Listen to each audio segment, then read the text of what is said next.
Hi friends, welcome back. तो देखते हैं ध्रुव राठीज धुरंधर टू एनालिसिस इज सेंसलेस। बेटा हमने भी देखा है आधा आधा झेला था, और उस दिन झेल इसलिए नहीं पाए। एक खाली एक झेलने वाली वीडियो तो झेल सकते, वो नॉन स्टॉप 2-3 ऐसी सेंसलेस वीडियोस थी, कोई लॉजिक नहीं, बस जनता को अपना खुश करने के लिए। उसमें यूएसए और इंडिया की दोस्ती के बारे में बहुत बात की थी। हाँ, यूएसए और इंडिया की दोस्ती जो हम देख के हैरान हो गए, क्योंकि उससे पहले की वीडियोस तो हुआ या कहीं पता और लगा ऐसे भी लोग हैं जो वाह वाह वाह यूएसए यूएसए और इंडिया की दोस्ती देखते हाँ, यूएसए इंडिया की दोस्ती, यूएसए हिंदुत्व का की दोस्ती, यूएसए मोदी की दोस्ती, ये सब बातें हो रही थी उस वीडियो में। तो हम तो बड़े खुश हुए थे भैया, वाह क्या बात की है। तो चलो शुरू करते हैं वीडियो।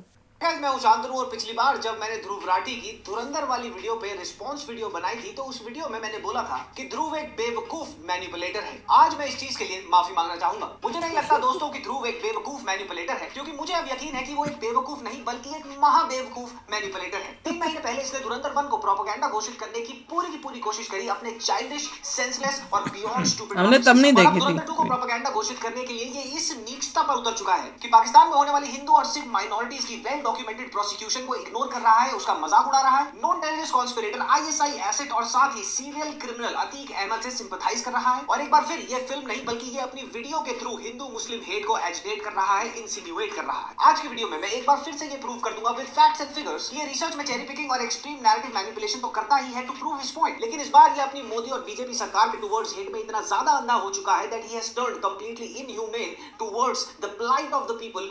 वो इतना मोदी और बीजेपी के हो गया कि उसने वो ये दिखाने लग गया, जो बाकी सारे वीडियोस वाले कुछ और दिखाते हैं, कि यूएसए जो है वो इंडिया के साथ है, यूएसए मोदी जी के साथ है, यूएसए हिंदुत्व के साथ है। उसने ये दिखाया है।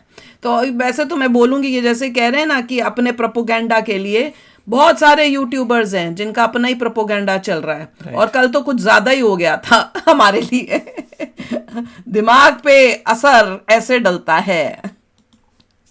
Hands of terrorism and religious prosecution। और हाँ, आगे बढ़ने से पहले एक छोटी सी अनाउंसमेंट, मेरी कल की वीडियो देखना मत भूलना, क्योंकि उस वीडियो में मैं इन डिटेल तुम्हारे को दिखाऊंगा कि कैसे धुरंधर 2 के रिव्यू के नाम पर हमारी national publications like the Hindu, the wire and Quint हमारे शहीदों को बता रही है इंसल्ट, और साथ ही सिंपैथाइज कर रही है टेररिज्म से। तो अब आगे बढ़ते हैं और शुरू करते हैं गुद्दी थपेड़ने की Nuru massage honestly saying opinions में।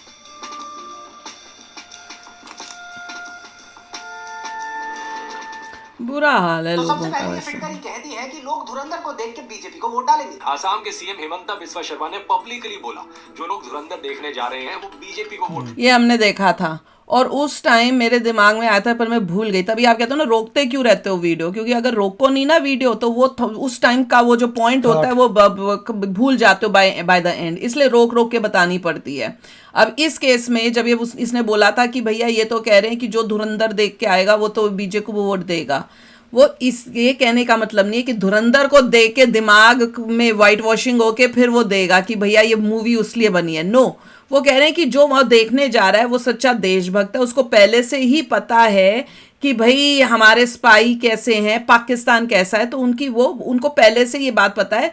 तो वो जो देखने जा रहा है मूवी वो वैसे ही देशभक्त है, और जो देशभक्त है वो मूवी देखेगा और वो ऑब्वियसली हम ही को वोट देगा। पर उसने उस बात को क्या ट्विस्ट किया भैया, कमाल है। और ऐसे ही काम किए जाते हैं बाकी यूट्यूबर्स, तभी उनके मिलियंस ऑफ व्यूज आते हैं, क्योंकि जनता को बेवकूफ बनाना उनको वो हुनर आ चुका है। अपनी स्टोरी दो, अपना प्रोपोगेंडा करो।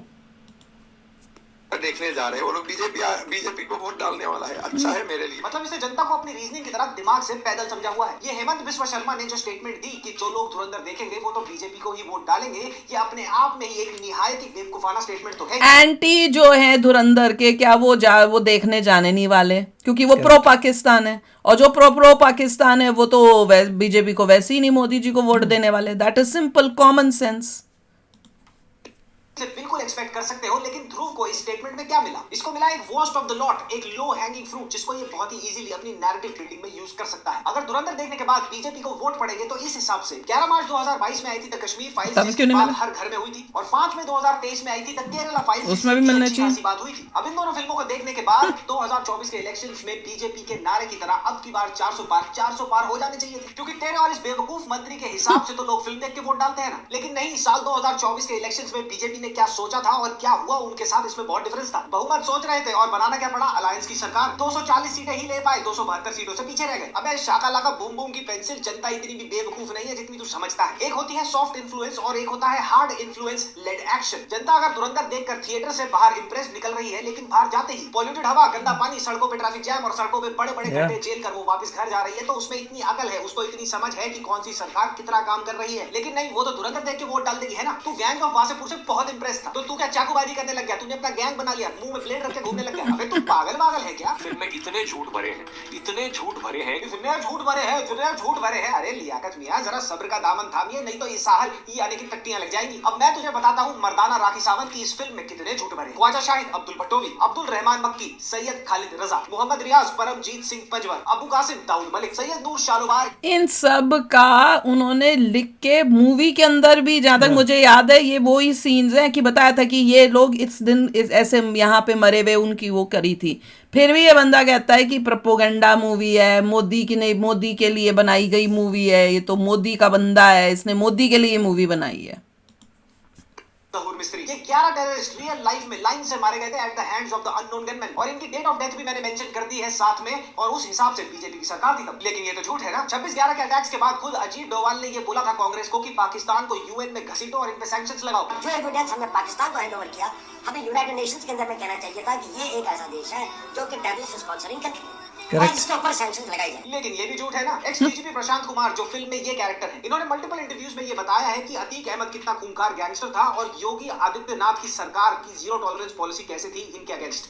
He decided that this is going for a prosperous state, law and order has to be controlled. So he gave a brief that zero tolerance against crime. अब ये भी झूठ दिखाया गया है ना। अतीक अहमद के आईएसआई के साथ जबरदस्त लिंक्स दिखाए गए हैं फिल्म में, और उसने खुद in reality on record confess किया है कि हाँ, मेरे बहुत जबरदस्त टाइज थे, मेरे को आर्म्स, एम्युनिशंस और मनी मिलती थी आईएसआई से। ड्रग्स भी। तो ये भी झूठ दिखाया गया है ना। दाऊद इब्राहिम पाकिस्तान में रहता है और ये बात बच्चे को पता है। ये बात हमारी Indian diplomat to Pakistan Miss Ghanshyam ने बोली। साल 2020 में खुद पाकिस्तान सरकार ने एक नोटिफिकेशन में मेंशन करे 3 नाम जो मास्टरमाइंड थे behind the 26/11 terror attacks in India. पहला नाम था हाफिज सईद, दूसरा मजूर अजहर, एंड गेस व्हाट, तीसरा कौन था? तेरा फूफा दाऊद इब्राहिम। इंडियन इंटेलिजेंस के पास ये पुख्ता खबर थी कि आईएसआई दाऊद को पाकिस्तान में शेल्टर और प्रोटेक्शन देगी अगर वो in return 30% of his income लगाएगा किसमें? आईएसआई के टेरर प्लान्स में जो इंडिया में एग्जीक्यूट करना चाहती है। और इंडियन इंटेलिजेंस को हमेशा से ये बात भी पता थी कि दाऊद ही वो आदमी है जो आईएसआई को हथियार और असला बारूद मुहैया कराता है दहशतगर्दी के लिए हिंदुस्तान में, फॉर एग्जांपल बाबरी मस्जिद कांड के लिए। He is the one who gave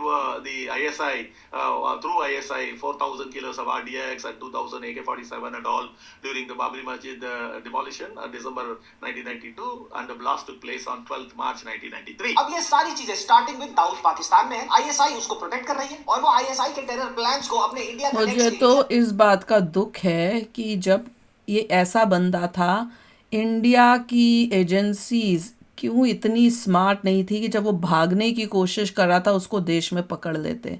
मतलब वो इतना चालू, इतना वो कि वो देश से भागने में ही सफल हो गया, सोचो, और उसके बाद कभी हाथ ही नहीं लगा। रहा है। और फिल्म में एक शॉट भी है जहां वो राम मंदिर की अनाउंसमेंट सुन के चिढ़ जाता है। ये सारी चीजें फिल्म में दिखाई गई है, लेकिन तेरे हिसाब से ये सब कभी हुई नहीं है, झूठ है। किसी बात का तैने झाटा बेरा ना। लगता है एक बार फिर से मूवी देखने जाना चाहिए, बहुत कुछ मिस हो गया, ध्यान नहीं आ रहा। कि इस फिल्म से देश का इतिहास रीराइट करने की कोशिश करी जा रही है। इसके जरिए आज देश का चलेंगे। इतिहास रीराइट करने की कोशिश की शाम की। अबे थामा कुंजी छाप इंटेलेक्चुअल, तूने पद्मावत के टाइम खुद ये बात बोली थी कि अगर एक फिल्म से हिस्ट्री रीराइट करी जा सकती है तो जाओ जाकर अपनी फिल्म बना लो। हाँ, बना ली। मूवी को अपोज करने वाले लोग कहते हैं कि भाई हमारी हिस्ट्री बिगड़ रही है इस मूवी की वजह से। तो भाई अगर एक मूवी हिस्ट्री को बिगाड़ सकती है, तो जाओ तुम भी फिल्म डायरेक्शन का बना ली। मूवी बनाओ, रिलीज करो, जो दिखाने अब दिखाओ। तुमको क्यों तकलीफ हुई? और अगर तेरे हिसाब से Dhurandhar as a film history rewrite करने की कोशिश कर रही है हमारे देश की, तो फिर आशुतोष गोवारिकर जोधा अकबर के साथ, संजय लीला बंसाली पद्मावत के साथ और के आसिफ मुगले आजम के साथ क्या कर रहे थे? गिल्ली डंडा खेल रहे थे। वो एक्चुअल हिस्ट्री मैनिपुलेशन थी इन the name of cinematic liberty. राजी फिल्म की कहानी इस कदर मैनिपुलेट कर दी गई, इस कदर बदल दी गई कि ऑथर तक को पता ही नहीं था कि उसकी कहानी के साथ हुआ क्या। उसको पॉडकास्ट पे, इंटरव्यू पे आके ये बोलना पड़ा। ये तो शर्मनाक चीज करी है इन्होंने। कॉन्ट्रैक्ट में ये भी था कि मुझे डायरेक्टर्स कट दिखाया जाएगा, और उन्होंने क्या किया, उसको डिप्रेशन स्टेट में लाया गया और दिखाया गया एज इफ किसी मुसलमान औरत ने बहुत बड़ी गलती कर दी भारत के लिए लड़ने के लिए। जनगण मन गाया गया था, वहाँ फिल्म को खत्म होना चाहिए था। ना कोई तिरंगा दिखाया गया, ना जनगण मन हुआ। अगर उसको सही मायनों में दिखाते तो उसने तिरंगा को सल्यूट किया था। In legitimate cases of story manipulation in the name of cinema जो बॉलीवुड में एग्जिस्ट करते हैं, इन पर कभी ने अपनी थूथड़ी नहीं मटकाई अमेरिकन भोपाली। और कमाल की बात यह है कि ये उन इवेंट्स को झुटला रही है जो लोगों ने खुद जिए हैं। फिल्म झुटला रही है डिमोनेटाइजेशन के इकोनॉमिक। ये बंदा मुझे याद आ रहा है वीडियो में, क्योंकि रोक रोक के नहीं की थी ना, ये बोलता है कि लाइनों में लोग मर गए, ये हो गया, वो हो गया। बेनिफिट दिखा मैंने कहा क्या चालू आदमी अपना प्रोपोगेंडा करने के लिए क्या क्या बोल रहे हैं, और कितना चंटू। और एक तो उसका स्टाइल देख के पता चल जाता है एक नंबर का नौटंकी बाज। कईयों को देखा है हमने, और अक्ल कुछ नहीं, बहुत है देखे हैं ऐसे। मेरी बात बंटू बावले। फिल्म में डायरेक्टर आदित्य धर ने डिमोनेटाइजेशन को सिर्फ और सिर्फ नेशनल सिक्योरिटी के पर्सपेक्टिव से दिखाया है। पूरी फिल्म में एक भी डायलॉग, शॉट या सीक्वेंस नहीं है जो ये बता रहा हो, ये हिंट तक भी कर रहा हो कि नेशनली सेलिब्रेट करा गया था डिमोनेटाइजेशन को। और बीजेपी को खुद ये बात अच्छे से पता है कि डिमोनेटाइजेशन इकोनॉमिकली कितना बड़ा डिजास्टर था। वो आज तक इलेक्शन कैंपेनिंग में वोट मांगने के लिए डिमोनेटाइजेशन को यूज नहीं करते। अबे Raju Ram That was a good move. है कि नहीं? The country needs it. सिर्फ देश की इंसल्ट है, बल्कि सभी देशवासियों का अपमान करना है। अबे देशवासियों की इंटेलिजेंस का मजाक तो तू बना रहा है, उनकी सोचने समझने की कैपेबिलिटीज का अपमान तो तू कर रहा है, बार बार ये फोर्सफुली इंप्लाई करके कि जनता को पता ही नहीं है कि इकोनॉमिक डिजास्टर था डिमोनेटाइजेशन। और अब जब जनता देखना चाहती है धुरंधर को It was important. बहुत जरूरी था, it was not wrong. Country को बचाना जरूरी था। समझ आ रहा है कि तुझे समझ नहीं आ रहा कि लोगों को फर्क नहीं पड़ता, वो फिल्म फिर भी देखना चाहते हैं। तू ना बादाम और अंजीर को ओवरनाइट पानी में भिगोकर खाया कर, हर सुबह दिमाग पर ताकत आएगी। और इस सब के पीछे मकसद सिर्फ एक है, नरेंद्र मोदी की एडवर्टाइजमेंट। मोदी की ऐड करना मकसद है फिल्म का। 3 hour 49 मिनट्स लंबी चौड़ी फिल्म में से कुल मिलाकर 2 से 2.5 मिनट मोदी जी की बात हुई होगी, और वो भी इनडायरेक्टली। और बाकी 3 घंटे 45 मिनट हमारी इंटेलिजेंस एजेंसी की कैपेबिलिटी की और करी भी तो क्या गलत कर दिया? हो जाते हैं एक्सेप्शनल तरीके से। मोदी जी को और योगी जी को दिलाना चाहिए था और करना चाहिए था। कैसे वो वेपन्स को हैंडल करे वो दिखाया गया। एनिमी स्टेट में एज अ स्पाई पकड़े ना जाए इसके चलते खतरी तक करा लेते हैं अपनी, ये दिखाया गया। बॉलीवुड की हिस्ट्री में पहली बार एक बॉलीवुड ने दाऊद के रन बॉलीवुड नेक्सस के अगेंस्ट स्टैंड लिया, वो दिखाया गया। ये सब नहीं दिखा तुझे मोंटू? अब ये सब पर्दे पे चलता हुआ। अरे इंडिया की ग्रेटनेस, इंडिया को स्ट्रांग दिखाया है तो तकलीफ होती है गदारों को, ये मेन है। दे शोड, नहीं तो मूवियाँ क्या होती हैं भैया, इंडिया बेचारा इतना वीक, लड़ने के लिए नहीं, हमारे सोल्जर्स उतने नहीं, टैंक उतने नहीं, अटैक हो गया जी, बड़ी मुश्किल से हम अपने अब कम सोल्जर से ही लड़ के हम लास्ट में जीतते हैं, जिसमें हमारे कितने सारों जो हैं वो शहीद हो जाते हैं। वो मूवियाँ इनको ठीक लगती हैं, जहाँ पे इंडिया स्ट्रॉन्ग, अरे ऐसे स्पाइस हैं जो जाके भैया अंदर तक जाके उनका पूरा सिस्टम ही हिला दें, वो कैसे हजम होगी उनको? प्रॉब्लम तो ये है। मोदी अभी तेरी आंखों में नहीं, तेरी बुद्धि में। और ये सब तेरा दिमाग कैसे प्रोसेस कर पाएगा जब तू वायरएफ की वॉर 2 को, जिसने इंडियन इंटेलिजेंस को जापानी सर्कस बना के दिखाया था, उसको वायरएफ के प्रमोशन के लिए पैसे लेकर वीडियो बनाकर बेहतरीन बता रहा था। और जहां तक है एडवर्टाइजमेंट की बात, तूने आप पार्टी की बनाई गई डॉक्यूमेंट्री अनब्रेकेबल को अपने चैनल पे अपलोड किया और आज भी वो वहां है। तो ये क्या एक पॉलिटिकल पार्टी की एडवर्टाइजमेंट नहीं हुई? तूने अपनी वीडियो में डायरेक्टर आदित्य धर को प्राइम मिनिस्टर मोदी का जूता चाटते हुए दिखा दिया। तो फिर इस हिसाब से तो मियां तुम केजरीवाल साहब की चुटकियों पे चुम्बन करते होगे। और एक्सप्लिसिटली बीजेपी की एडवर्टाइजमेंट करने वाली कौन सी वाहियात फिल्में हैं उनका नाम भी मैं तेरे को बता देता हूं, क्योंकि तेरा होमवर्क भी मुझे करना पड़ रहा है। ढिल्लू ढोलक वाले तेजस 2023, केरला फाइल्स। अच्छा, इससे मुझे याद आया केजरीवाल का नाम लिया है, गजब रिएक्शन में जरा जाके देखो, नई वीडियो आई है शीश महल की जो केजरीवाल ने बनाया, एक एक चीज अंदर उसकी दिखाई है भैया, दिमाग हिल जाएगा। राजा था। अरे 5 स्टार होटल टॉप का वो बना हुआ है, लिफ्टें, खाने के लिए 2-2 किचन, और पता नहीं एक एक चीज 1-1 करोड़ की। अपने घर में एंटर करता है, महल में आ जाता है। हाँ, बाहर तो निकलेगा ही नहीं। हाँ, बाहर महल, और बाहर भी अपने आप को जिस तरह से वो कपड़े पहन के सीधे साधे रूम में जहाँ पे फटी हुई चेयरें रखता है दिखाने के लिए दुनिया को कि ऐसे करता हूँ। वहां से अपनी रिकॉर्डिंगें करता था दिखाने के लिए मैं कितना सिंपल आदमी हूँ। जरा वो भी जाकर देखो, जबरदस्त चोर था बंदा। गजब रिएक्शन में आज के वीडियोस में है, जाकर देखो। मोदी काका का नाम 2017, पीएम नरेंद्र मोदी साल 2019, द ताज स्टोरी साल 2025, अजय 2025 और केसरी वीर 2025। थोड़ा सा दिमाग और थोड़ा सा गूगल ओके यूज करेगा ना तो चीजें क्लियर हो जाएंगी। ओके अब सुनो इस भाई की डिस्क्लेमर की अंडरस्टैंडिंग। फिल्म कहती है कि एक फिक्शनल वर्क है इंस्पायर्ड बाय रियल इवेंट्स। ये कहना ही अपने आप में एक साफ झूठ है। अब यही होता है जब कपाल में मस्तिष्क नहीं नफरत भरी हो। तो रियल लाइफ इंसिडेंट्स को उठाकर, उन रियल लाइफ इंसिडेंट्स में से रियल लाइफ लोगों को उठाकर एक कंप्लीटली फिक्शनल या फिर सेमी फिक्शनल कहानी में सिनेमा में आज से नहीं डाला जा रहा है, ये हमेशा से होता आया है। For example the imitation game, Oppenheimer and Black Hawk down, ये सारी की सारी मास्टर क्लास फिल्में रियल लाइफ इवेंट से स्ट्रॉन्ग इंस्पिरेशंस ड्रॉ करती हैं और फिर इनकी कहानियों। शॉकिंग ये है कि जब इतनी अच्छी मूवी जो इंडिया की ग्रेटनेस दिखाए, पाकिस्तान की सच्चाई दिखाए, उससे किसी इंडियन को तकलीफ होना कितना शॉकिंग है। पता चलता है। हाँ, यहाँ पे अमेरिका में ऐसी मूवी बने, एवरीबडी वुड अप्रिशिएट इट। हाँ, वो खुश होंगे, वो करेंगे। यहाँ उल्टा चल रहा है भैया, हैरानी हो गई भाई, कमाल है। लिबर्टी लेते हुए फिक्शनलाइज करती है और इन फिक्शनलाइज कहानियों में रियल लाइफ लोगों की बहुत सारी चीजें ली जाती हैं, इंक्लूडिंग समटाइम्स देयर नेम्स। और यही चीज डिस्क्लेमर में मेंशन करी जाती है, सत्तू सुपारी जो तू पढ़ रहा है। और ये डिस्क्लेमर में इसलिए प्राइमरीली मेंशन करी जाती है तेरे जैसों के लिए। रिलीज के बाद कोई लॉ सूट ना हो जाए मेकर्स के ऊपर। तेरे जैसों के लिए मन लिखा होता है भाई, आज से नहीं, हर पिक्चर में हमेशा से होता है। क्या तू सिंगल सेल ऑर्गेनिज्म अमीबा है क्या? कि अगर ओसामा बिन लादेन जिंदा होता और उसे अपनी पब्लिक इमेज सुधारनी होती तो आदित्य धर उसके लिए फिल्म बनाता। कुछ भी। Osama the misunderstood philanthropist. Osama का करके ना एंटी करने के लिए वही तो कुछ हुआ वो ही ना। बनाता, वो वही तो करता बोला कि बहुत टेक्निक है।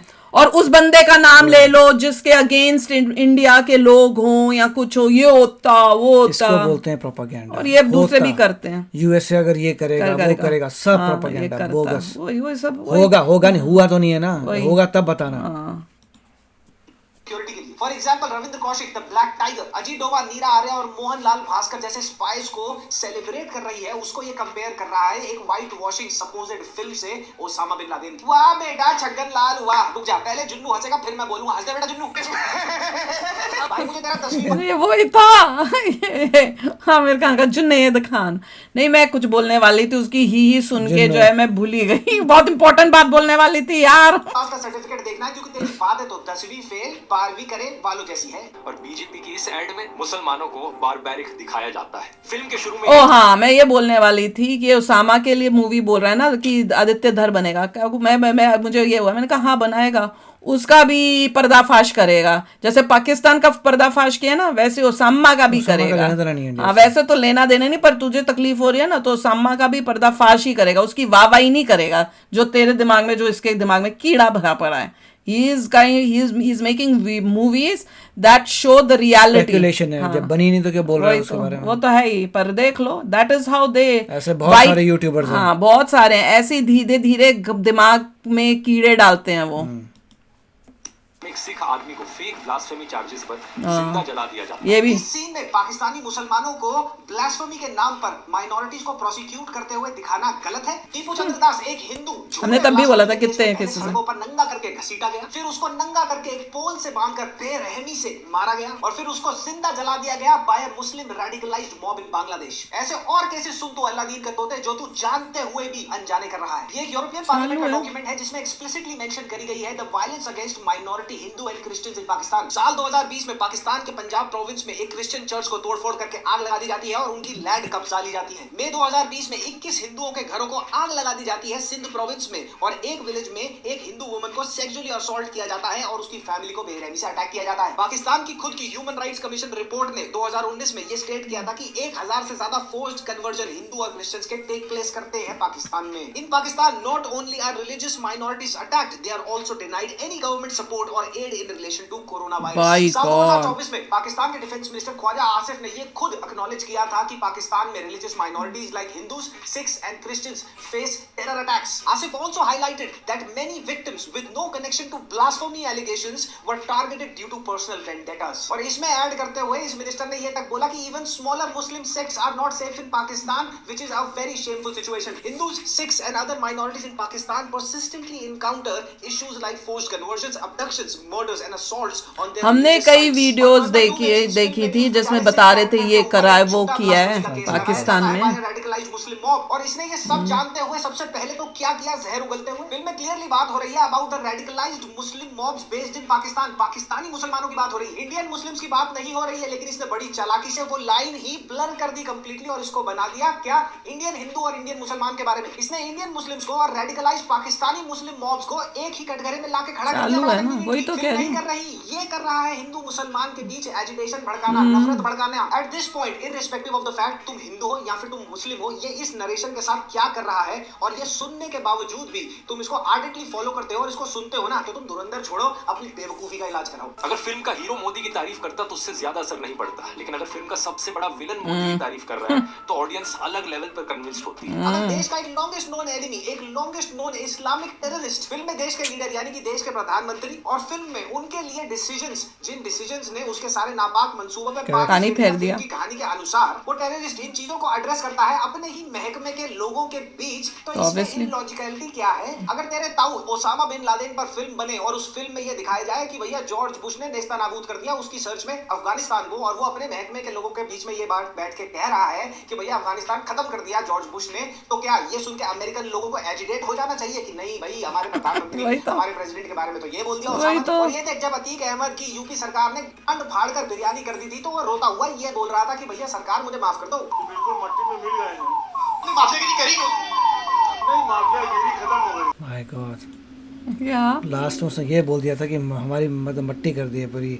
वही तो योगी जी ने उसको पूरा कर दिया बोला तो योगी जी ने कहा नहीं था मिट्टी में मिला देंगे ऐसे लोगों को, और ऑपोजिशन उसको सपोर्ट करती तो उसको मिनिस्टर बना के वाकई उसे मिट्टी में मैं तो कह रही हूँ, मैं तो तभी भैया इसको तो तकलीफ हो रही है, क्या नाम है इसका, ध्रुव राठी को तो तकलीफ हो रही है कि मोदी जी को क्यों दिखा दिया, हमें तकलीफ हो रही है कि योगी जी को क्यों नहीं दिखाया साथ में। मट्टी पलीत की थी इसकी हमने कहा था जब इसे दिखाया था आतिफ जो भी है बंदा, इसको जब दिखाया तो भैया साथ में योगी जी को भी थोड़े सेकंड्स के लिए ले आते तो कितना मजा आता। मैं तो वेट करी थी योगी जी आएंगे जब नहीं मैंने कहा एक डायलॉग दिखाया था योगी जी का, वो मजा ही आ जा पर जो भी है, इन जिन ऐसे लोगों को जब तकलीफ होती है ना तो समझो ठीक मूवी बनी है, अच्छी मूवी बनी है, हिट मूवी बनी है। मैं तो यही कहूंगी, ये सोच के खुश हो जाओ। अब हम लोग कई ऐसी वीडियोस देखते हैं ना अब, क्योंकि कल तो मेरा दिमाग खराब हो गया था। अब मैंने कहा भैया जब कोई पागलों की बातें करे ना तो बोलो कि भैया ये पागलों की बातें कर रहे हैं ना, तो बल्कि इसका मतलब इसका उल्टा ही हो रहा है, खुश हो जाओ।